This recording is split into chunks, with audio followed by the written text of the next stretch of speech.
Hello students, myself Anup Vyas and I welcome you all on your own YouTube channel Biology with AB Sir.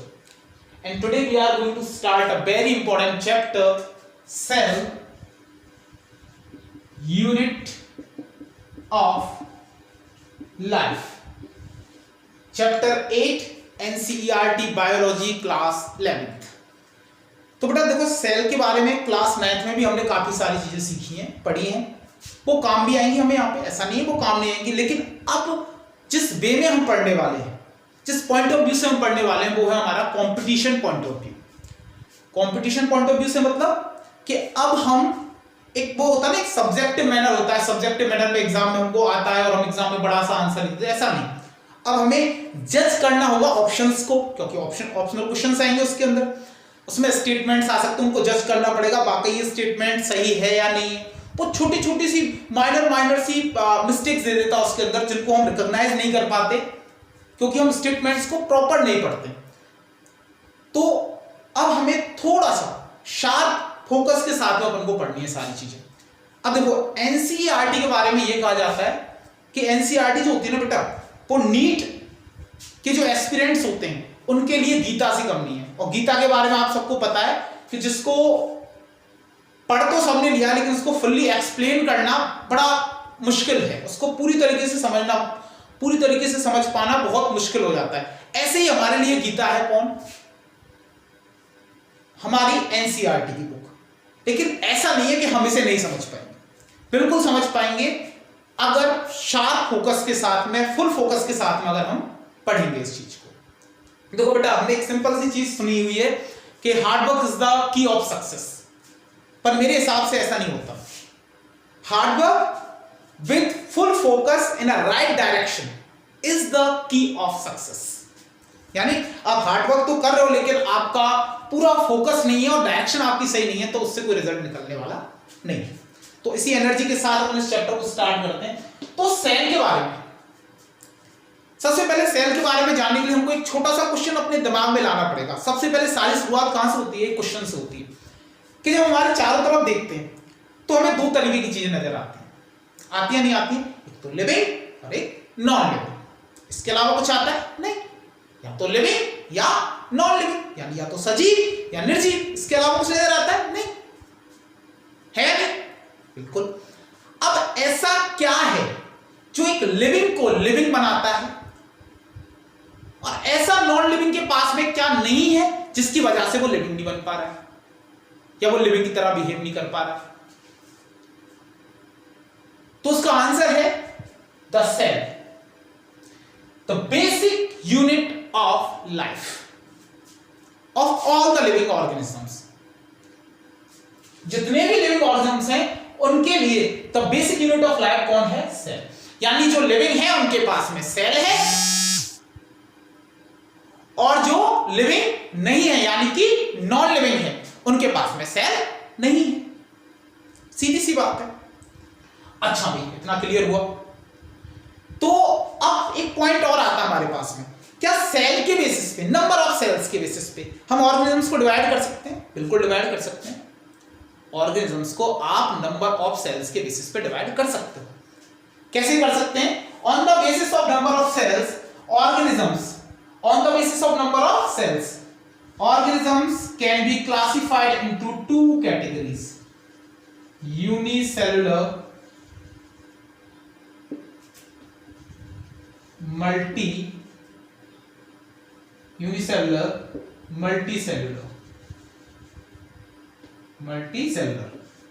organisms on the basis of number of cells. यानी all those organisms which are composed of only a single cell, यानी uni means क्या होता है? one. uni means क्या होता है? one. और multi means many. तो all those organisms which are composed of only a single cell are called as unicellular organisms, and all those organisms which are composed of many cells are called as multicellular organisms. Example की बात करें, बहुत सारे example हम पहले से जानते हैं। अमीबा है, पैरामीशियम है, यूग्लिना है, बैक्टीरिया है, और बहुत सारे एग्जाम्पल हमारे पास में मौजूद हैं। ठीक है, ऐसे इधर बात करें, फंगाई है, प्लांट्स हैं, एनिमल्स हैं, यानी इसमें हम भी आते हैं, एनिमल्स में तो आते हैं हम लोग, एनिमल किंगडम के मेंबर है, ठीक है ना, तो हम भी इसी में आते हैं, मल्टी सेलुलर। अच्छा भाई, अब इतना तो समझ में आ गया। अब मैं आपको एक छोटा सा पॉइंट यहां ऐड करना चाहता हूं बेटा, कि अभी तक फिलहाल तक एनसीईआरटी के हिसाब से अगर अपन बात करें तो जो नॉन और डेस्क्राइब्ड रेंज है, नॉन एंड डेस्क्राइब यानी जिनको जानते हैं और जिनको डेस्क्राइब किया जा चुका है, ऐसी स्पीसीज कितनी है ऑर्गेनिजम्स की, तो वो है हमारे पास में 1.7 to 1.8 million. Very important question, exam point of view से बता रहा हूं, एग्जाम पॉइंट ऑफ व्यू से बहुत शानदार क्वेश्चन, ध्यान रखना इस बात। ये बातें शुरुआती बातें हैं जिनको समझे बिना हम एक चैप्टर को स्टार्ट नहीं कर सकते, लेकिन कहीं ना कहीं आपका बेस तैयार करने के लिए ये भी काफी इंपॉर्टेंट है, आपका बेस तैयार करने के लिए। अब वो आपसे ये तो पूछने से रहा, नीट की एग्जाम में आपसे पूछेगा which one of the following is a unicellular organism, आपको ऑप्शन दे देगा इसमें से उठा के फंगाई, प्लांट्स, एनिमल्स और अमीबा, और आप करके आ जाओगे यूनिसेलुलर में फंगाई। सीधी सी बात है, सब जानते हैं अमीबा है, फटाक से कर दोगे, तो ऐसा क्वेश्चन नहीं आता। लेकिन ये एक इनिशियली जब हम चैप्टर को स्टार्ट करते हैं तो एक बेस से लेके चलना होता है, सबका जो स्टैंडर्ड है वो इक्वल नहीं होता, तो उस हिसाब से लेके चलना होता है जिससे हमारा बेस मजबूत हो, ठीक है ना। तो ये बिल्कुल एकदम क्लियर हो गया हमारे पास कि भाई नंबर ऑफ सेल्स के बेसिस पे कैसे डिवाइड करना। चलो यहां तक की बात हो गई। अब बात करते हैं सेल को डिफाइन करने की। अगर आपसे कह दिया जाए ना कि सेल को डिफाइन करो, तो आप इतनी जल्दी भाग के करोगे और सच में सही भी करोगे, ऐसा नहीं है, आप सही से डिफाइन भी करोगे और इतनी जल्दी भाग के करोगे, पूछो मत, सबको पता है सेल को डिफाइन करना सबके लिए बहुत आसान है, सब कर देते हैं। The fundamental structural and functional unit of life, the fundamental structural and functional unit of life, और we can say the fundamental structural and functional unit of all the living organisms, यानी लिविंग ऑर्गेनिजम्स की सबसे छोटी fundamental basic unit, ठीक है ना, basic जो unit है हमारे पास में लाइफ की, किसकी, लाइफ की, वो कौन सी हमारे पास में, वो है सेल, स्ट्रक्चरली भी और फंक्शनली भी। बिल्कुल क्लियर। पर ये डेफिनेशन आई कैसे, कहां से इस डेफिनेशन का ओरिजिनेशन हुआ? हम किसी बात को बस ऐसे ही मान लेते हैं, हाँ किसी ने कह दिया, बुक में लिखा हुआ और हमने मान लिया। अब हम इसकी डेप्थ में जाके चेक करेंगे क्या वाकई ये डेफिनेशन सही है। बिल्कुल सही है, पर क्यों सही है, कैसे आई, पता तो चले। तो इससे एक इंपॉर्टेंट क्वेश्चन आएगा, ध्यान रखना, बहुत शानदार क्वेश्चन है। एनसीईआरटी की लाइंस पढ़ा रहा हूं, आपको पता है NCERT is the best book for NEET, ध्यान रखना, नीट बायोलॉजी, ओके, यस। तो यूनिसेलुलर ऑर्गेनिजम्स कैन exist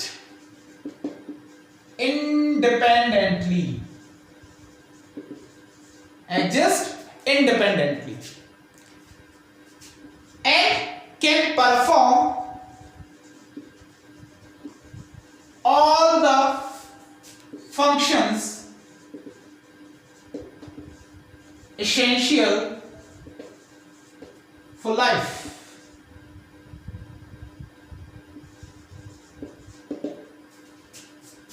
मतलब कि जो एक यूनिसेलुलर ऑर्गेनिज्म होता है वो इंडिपेंडेंटली एग्जिस्ट कर सकता है, यानी हो सकता है, मतलब खुद का होना, वो इंडिपेंडेंटली रह सकता है खुद, ठीक है, इंडिपेंडेंटली मिल सकता है, एग्जिस्ट कर सकता है। और दूसरा आता है वो अपनी लाइफ को, मतलब इंडिपेंडेंटली एग्जिस्ट करना मतलब वो खुद हो सकता है, जैसे हम हैं, जैसे आप हो, जैसे बहुत सारे डॉग्स, कैट, बफेलो, ये सब हैं जितने भी, और ये इंडिपेंडेंटली एग्जिस्ट कर रहे हैं, नहीं कर रहे हैं, बिल्कुल कर रहे हैं। तो ऐसे एग्जिस्ट कर सकता है, अपनी लाइफ को एग्जिस्ट कर सकता है, ठीक है, और उस लाइफ को मेंटेन करने के लिए जितने भी एसेंशियल फंक्शंस हैं, वो सारे कैरी आउट कर सकता है। अब बात क्या आती है कि भाई इससे क्या पता चलता है, इससे क्या पता चलता है, ऐसा क्या है, इससे क्या पता चल जाएगा हमें। तो अब समझने की कोशिश करें कि अगर आप इसका कंक्लूजन निकालें तो कंक्लूजन पता है क्या निकलता है। कंक्लूजन ये निकलता है बेटा कि अगर हम लाइफ को हम कहेंगे सबसे छोटी लाइफ बताओ क्या है, सबसे छोटी लाइफ बताओ कि सबसे छोटी लाइफ क्या हो सकती है, लाइफ क्या हो सकती है, तो आप कहोगे एक सिंगल सेल। क्या हो सकती है, सिंगल सेल। इसका example unicellular organism like amoeba, like paramecium, like euglena, there are so many examples. यानी लाइफ की सबसे स्मॉलेस्ट फॉर्म क्या हो सकती है, एक single cell. Am I right. अब बात करें कि भाई लाइफ की सबसे छोटी फॉर्म क्या हो सकती है हमारे पास में, एक सिंगल सेल हो सकती है। और अब उसका कोई ना कोई स्ट्रक्चर होगा, नहीं होगा, उसका कोई ना कोई स्ट्रक्चर होगा, बिल्कुल होगा। और वो सारे फंक्शंस कर पाएगी, खुद को लाइव रखने के लिए, खुद को एक लाइव की तरह एग्जिस्ट करवाने के लिए सारे फंक्शंस कर पाती है, बिल्कुल कर पाती है। यानी cell is the basic structural and functional unit of life, और we can say cell is the basic structural and functional unit of all the living organisms. यानी वो सबसे छोटी यूनिट है लाइफ की। ओके, तो वी कैन डिफाइन, अब समझ में आ रही बात है, यस। तो हम कैसे डिफाइन करेंगे उसको डिफाइन किया जाएगा,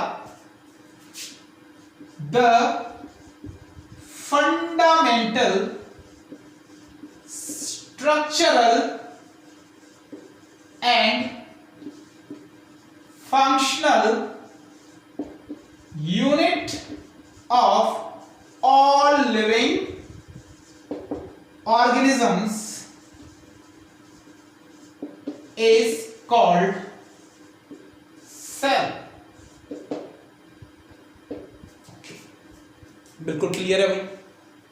यानी सेल को डिफाइन कर लिया हमने और पता भी चल गया कि सेल ऐसा क्यों है। अच्छा, और कैसे एक्सप्लेन कर सकते हैं इस बात, और भी एक्सप्लेन करने का तरीका, जैसे एक बॉल होती है, छोटी छोटी क्लासेस में एग्जांपल देते थे हमारे लिए, बिल्कुल देते थे कि एक बॉल जो होती है वो किससे मिलकर बनी है, ब्रिक से मिलकर बनी है। ऐसे ही हमारी बॉडी किससे मिलकर बनी है, सेल से मिलकर, स्ट्रक्चरल यूनिट। हम जो कुछ भी करते हैं, चलना फिरना, दौड़ना, वैसे सारी बातें एक जैसी होगी, अब बोलना, चीजों को पिक करना, उठाना, फेंकना, ये सारी जो चीजें हम करते हैं, हमारे हार्ट का कॉन्ट्रैक्ट होना, रिलैक्स होना, ये जो सारी चीजें हम करते हैं, ये सारे के सारे काम कहीं ना कहीं रिजल्ट है किसका, जो हमारी सेल्स हैं उनके आपस में इंटरेक्शन का। वो कुछ फंक्शन कर रही है और उन फंक्शंस के वो जो सेल्स हैं वो कुछ फंक्शन कैरी आउट कर रही हैं और वो आपस में इंटरेक्शन कर रही है, उसका रिजल्ट है कि हम ये सारे काम कर पा रहे हैं। यानी फंक्शनल यूनिट भी यही हुई हमारी। एम आई क्लियर और नॉट? यस। तो बात यहां से हमारे पास निकल के आती है, यानी हमारी फंडामेंटल यानी सबसे छोटी स्ट्रक्चरल और फंक्शनल यूनिट हो गई कौन, cell. Very good.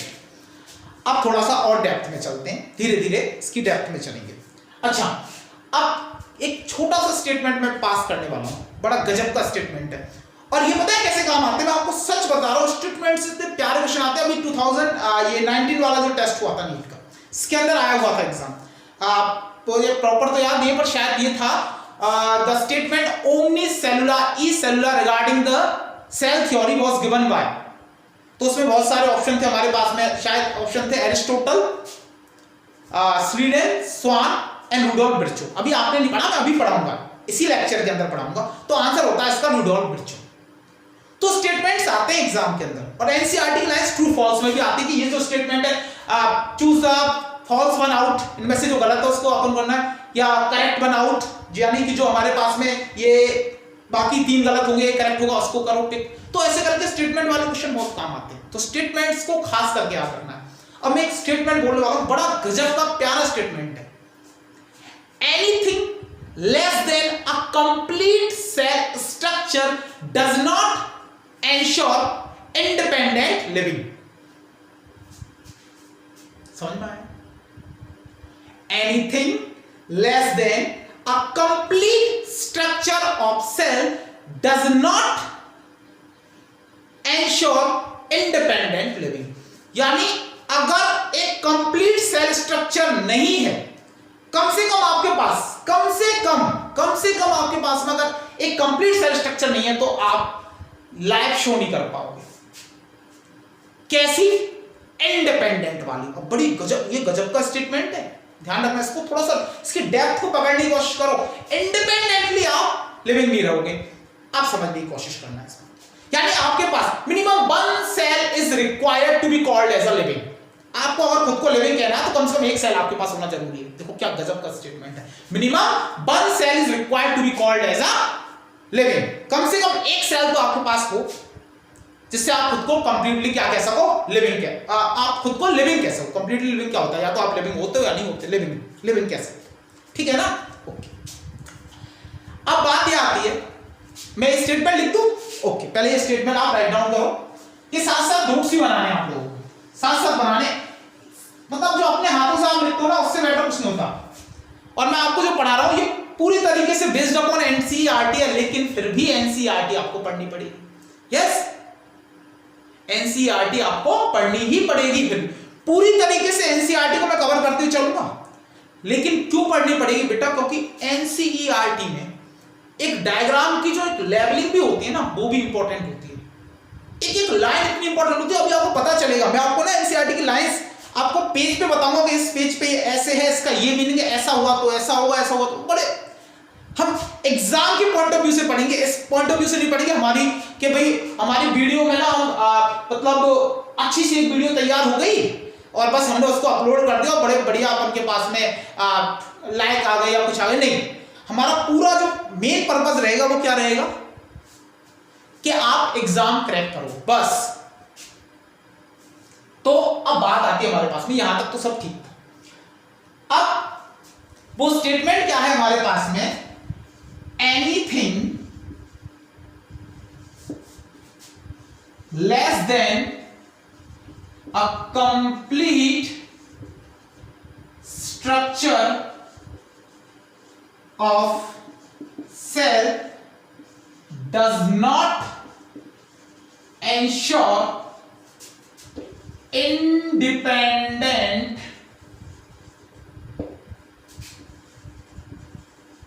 living। Independent, अच्छा, अब ये इंडिपेंडेंट को मैंने क्यों अंडरलाइन किया?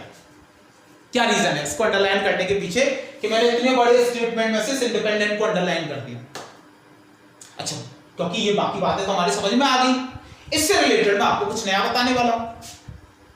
अच्छा, अभी फिलहाल सबको पता है वायरल इन्फेक्शन चल रहा है बहुत भयंकर, आपने सुना हो तो। अच्छा, मैं क्या कह रहा हूं, सुना हो तो पूरी दुनिया ऐसे मतलब दहल चुकी है पूरी तरीके से, कोरोना वायरस। अच्छा, हमें कोरोना से मतलब नहीं है, इसके पीछे के जो वायरस टर्म है उससे मतलब। वायरस एक ऑर्गेनिज्म तो है पर एक लिविंग ऑर्गेनिज्म नहीं है। पता, इस बात को थोड़ा पकड़ने की कोशिश करना। It is an organism which live on the boundary of living and non living. यानी वो लिविंग और नॉन लिविंग की बाउंड्री पे रहता है। यानी जब तक वो लिविंग बॉडी के बाहर है वो नॉन लिविंग है, और जैसे वो लिविंग बॉडी के अंदर जाएगा, वो लिविंग बॉडी के सेल्स के अंदर जाएगा, उस सेल की मशीनरी को यूज करके और खुद भी लिविंग की तरह एक्ट करने लगेगा। बात समझ लो? क्योंकि उसके पास में ना एक कंप्लीट सेल स्ट्रक्चर नहीं है।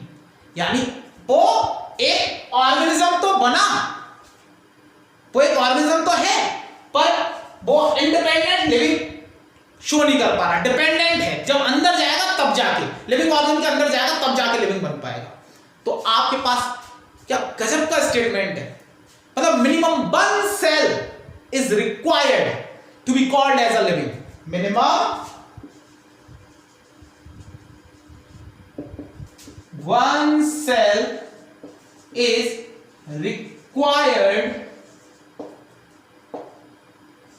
To be called as a independent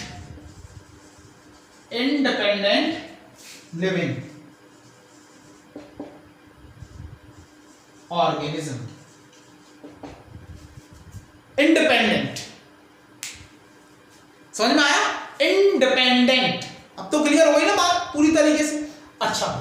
यहां तक की बात हमारी क्लियर हुई। क्या गजब का एग्जांपल भी हमारे पास में आ गया। अब पता है क्या होता है कि सेल जब हम पढ़ रहे हैं तो हमें सेल की हिस्ट्री का पता होना बहुत जरूरी है, क्योंकि उससे भी क्वेश्चंस आते हैं। सेल की जो हिस्ट्री है उससे भी क्वेश्चंस पूछे जाते हैं। तो हम सेल की हिस्ट्री में चलते। बड़ा इसको ना ऐसे मत लेना, बड़ा प्यारा टॉपिक है सेल। सेल कोई ऐसा टॉपिक नहीं है जिसमें आदमी बोर हो जाए, बड़ा प्यारा टॉपिक है, बेसिक टॉपिक है बहुत ज्यादा, ठीक है ना। तो अब बात करते हैं हिस्ट्री के बारे में। किसकी हिस्ट्री? सेल की हिस्ट्री। अब देखो आपको हिस्ट्री पढ़ाई जा रही है और क्या चाहिए, मतलब बायोलॉजी ने आपके सारे शौक पूरे किए, आपको हिस्ट्री पढ़ाई जाती है इसके अंदर। अब हिस्ट्री पढ़ो, हिस्ट्री क्या है, सेल की हिस्ट्री पे आते हैं। तो सेल की हिस्ट्री पे आती, अब जहां हिस्ट्री वहां आएगी डेट, और very very very important date, history of cell. ये सर क्या तरीका है गजब का लिखने का, यूं आगे लेके जाएंगे ना ऐसे। ओके, तो हिस्ट्री ऑफ सेल में जो जहां हिस्ट्री आती है सबसे पहले डेट आती है। तो पहली डेट बहुत ज्यादा इंपॉर्टेंट डेट है, 1665। इन 1665, इस बात की मैं आपको गारंटी दे रहा हूं कि आप इस डेट को कभी अगर याद है तो भूले नहीं होंगे, और अगर अब याद होंगे तो कभी भूलोगे भी नहीं। अब ये क्यों, ये नेचुरल है, बाय डिफॉल्ट याद हो जाती है वाली डेट। ये सच में ऐसा होता है, ये बाय डिफॉल्ट याद हो जाती है आदमी को, इसको याद रखने की जरूरत नहीं पड़ती बाद में। इन 1665 एक साइंटिस्ट थे रॉबर्ट हुक। कौन थे? Robert Hooke. रॉबर्ट हुक नाम के एक साइंटिस्ट थे। अब उन्होंने क्या किया, अपना एक माइक्रोस्कोप बनाया खुद का, पर्सनल अपना माइक्रोस्कोप बनाया, self made microscope, self made microscope, ठीक है भाई, सेल्फ मेड माइक्रोस्कोप। लेकिन कैसा था? प्रिमिटिव, पुराने टाइम वाला, मतलब इतनी अच्छी क्वालिटी का, मतलब एक बहुत अच्छी क्वालिटी का नहीं था। मतलब जो क्वालिटी थी वो बहुत अच्छी नहीं थी उसकी। तो क्या था एक्चुअल में, तो उसको माइक्रोस्कोप कह दिया, लेकिन काय का माइक्रोस्कोप, एक सिंपल सा क्या था, एक प्लेनो कॉन्केव लेंस था। वो क्या था? एक प्लेनो कॉन्केव लेंस था। हाँ, मतलब उसको एक डिवाइस में सेट कर दिया, माइक्रोस्कोप जैसा लगेगा तभी तो, ठीक है। पर जब छोटी चीजों को देखा उसने, वैसे देखा तो क्या देखा वो तो अभी पता चल जाएगा आप लोगों को, लेकिन अब कह रहे हैं तो मान लेते हैं, क्या दिक्कत है। तो ठीक है ना, छोटी चीजों को देखने के लिए बनाया, तो माइक्रोस्कोप कहने में क्या बुराई है, माइक्रोस्कोप हो गया भाई, ठीक है। तो माइक्रोस्कोप बनाया इसने अपना, और सिंपल सा माइक्रोस्कोप होता है, प्लेनो कॉन्केव लेंस को ऐसे ऐसे करके सेट कर दिया डब्बे बब्बे में करके, और बना दिया अपना माइक्रोस्कोप, सिंपल। और एक चीज थी, क्या था? वो थी हमारे पास में स्लाइस ऑफ कॉर्क। क्या था? Slice of cork. अच्छा, ये कॉर्क का स्लाइस ये होता क्या है? ये होती है bark of a tree, bark of, excuse मी,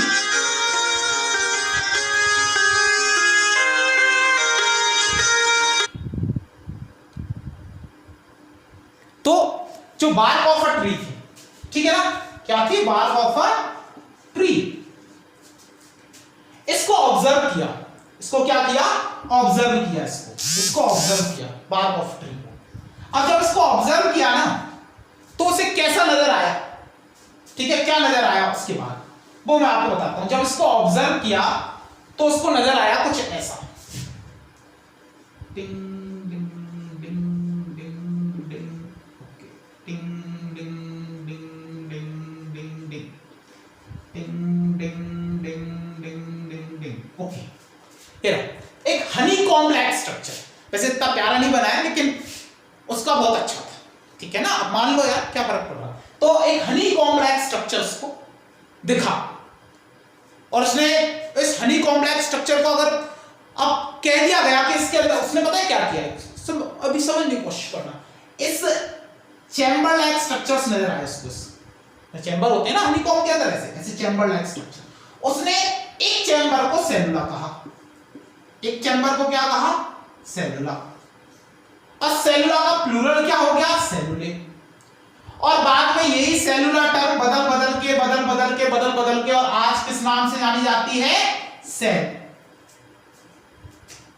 और कह दिया गया कि who discovered the cell? Mister Robert Hooke. और कभी पूछा जाएगा तो आपको यही लिखना पड़ेगा, यस। लेकिन वो क्या सेल थी? क्या वो कोई लिविंग सेल थी? नहीं, वो केवल क्या थे पता है? Dead space surrounded by a ball. Dead space था सराउंडेड बाय अ बॉल, यानी डेड स्पेस का मतलब उसके अंदर कोई लिविंग मैटर नहीं था, यानी प्रोटोप्लाज्म नहीं था,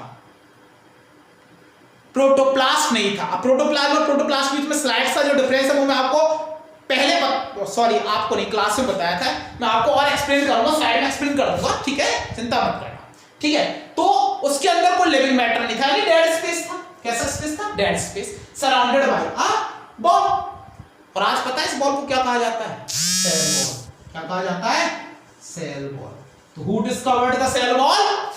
mister Robert Hooke discovered the cell wall. तो सेल बॉल को इन्होंने डिस्कवर किया था। तो क्या ये कोई लिविंग सेल थी? नहीं, हम कह सकते हैं कि ये डेड सेल थी।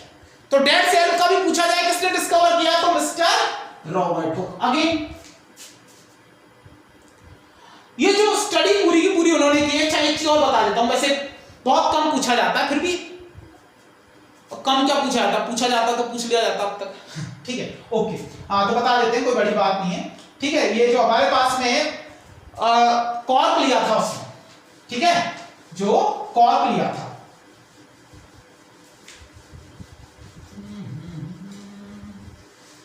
यस, कॉर्क जो लिया था उसने, वो किस प्लांट से लिया था? स्पेनिश ओक प्लांट से लिया था। प्लांट को दिया थोड़ी था, यस। प्लांट कौन सा था? स्पेनिश ओक, क्वेरकस सुबेर, इसकी बात की थी उसमें। क्वेरकस, अच्छा, क्यू कैपिटल रखना पड़ेगा, बाइनोमियल नोमेनक्लेचर के क्वेरकस सुबेर, इस प्लांट से उसने ये बात की थी, ठीक है, यहां तक की बात की।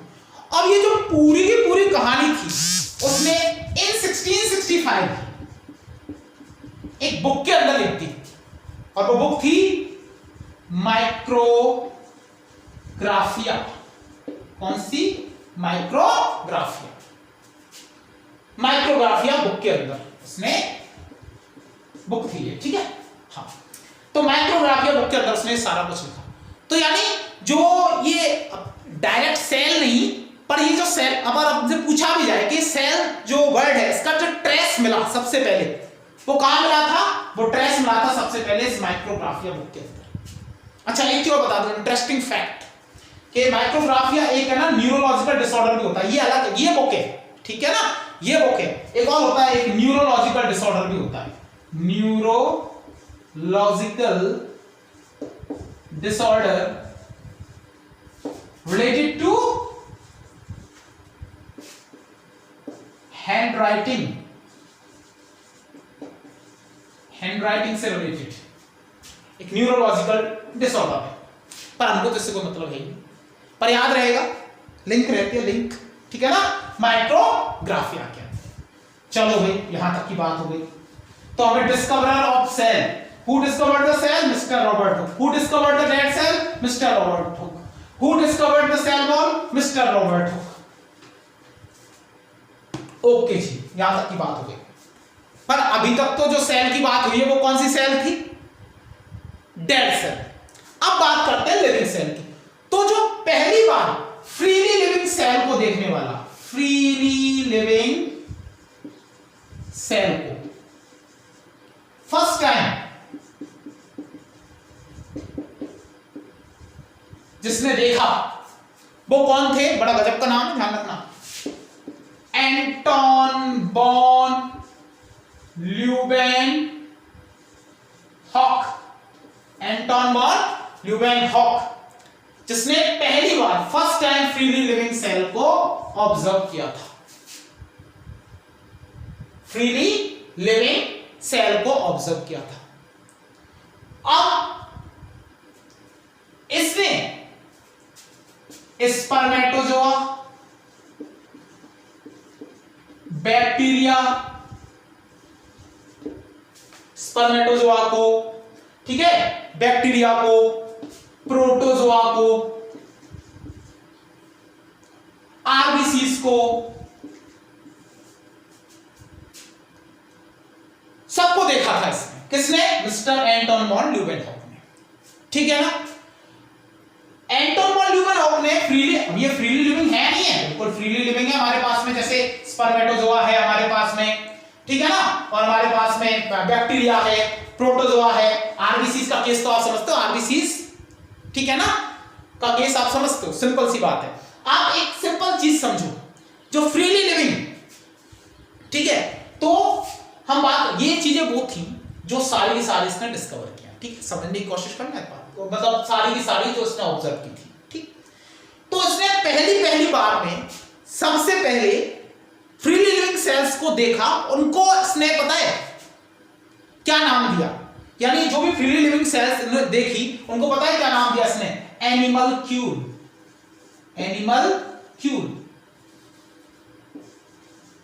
क्या नाम दिया?